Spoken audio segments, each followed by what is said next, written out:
وحيد سيف اسمه لوحده قادر انه يوقعك من الضحك لانه مش كوميديان عادي، والجمهور بيعتبره صاحب اشهر ضحكة في الوسط الفني، بالرغم من ابتسامته اللي كانت بتظهر معاه في كل اعماله الفنية، الا انه مات بالاكتئاب والفقر، وفي تفاصيل كتيرة في حياته حزينة الجمهور ما يعرفهاش. تعالوا نعرف ايه حكايته مع الشيشة، ايه التشخيص الطبي اللي انهى حياته، وليه كتب كل أملاكه لزوجته اللبنانية. خليكم معايا لآخر الفيديو.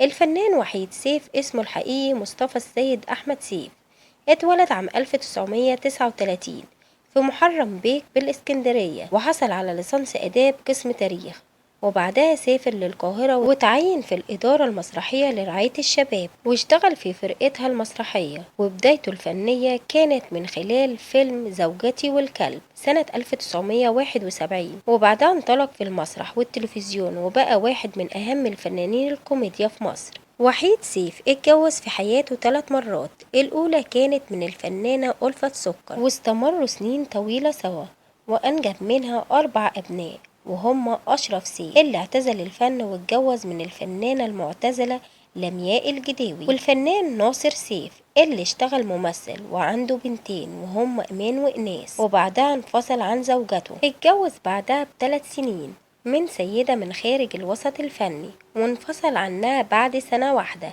بسبب خلافات بينهم، وبعدها قرر انه يعيش لوحده لحد لما قابل الصحفية اللبنانية خلود اللي قدرت تخطف قلبه من أول نظرة، وقال إنه عايش معاها أجمل فترات حياته وربنا عوضه بيها، وكانت أقرب صديقة له وحب عمره، ونظرته كانت في محلها لأن طلعت فعلا بنت أصول، وفضلت جنبه في فترة مرضه وأيامه الأخيرة، وعلشان كده كتب لها كل أملاكه. ومن الألقاب اللي طلعها الجمهور على وحيد سيف شارلي شبلين مصر، مضحكاتي مصر، الأرجوز، وكلها ألقاب كان سعيد بيها. ومن الحاجات الغريبة في حياته إنه كان مصاحب الشيشة اللي اتعلم يدخنها لما كان في فرقة تحية كاريوكا، وكان بياخدها معاه في بلوتو التصوير. وفي حديث صحفي له مع أخبار النجوم إنه بيعتبرها صديقته الأولى وكمان كاتمة أسراره، وكمان قال إنه كان بينام بالباروكة لأنها مكلفة جدا ومصنوعة بطريقة معينة تخليه ينام بيها وما بيخلعهاش وقت النوم، وكل شهر ونص بيلزقها من جديد، علشان كده معظم الجمهور ما كانش يعرف إنها باروكة. أما بخصوص أدواره فقال وحيد سيف إن عنده حاجة غريبة جدا، لما بيشوف دور حزين بيضحكه حتى لو مين بيمثل قدامه، لأنه بيكره النكد وبيحب الضحك بطبعه.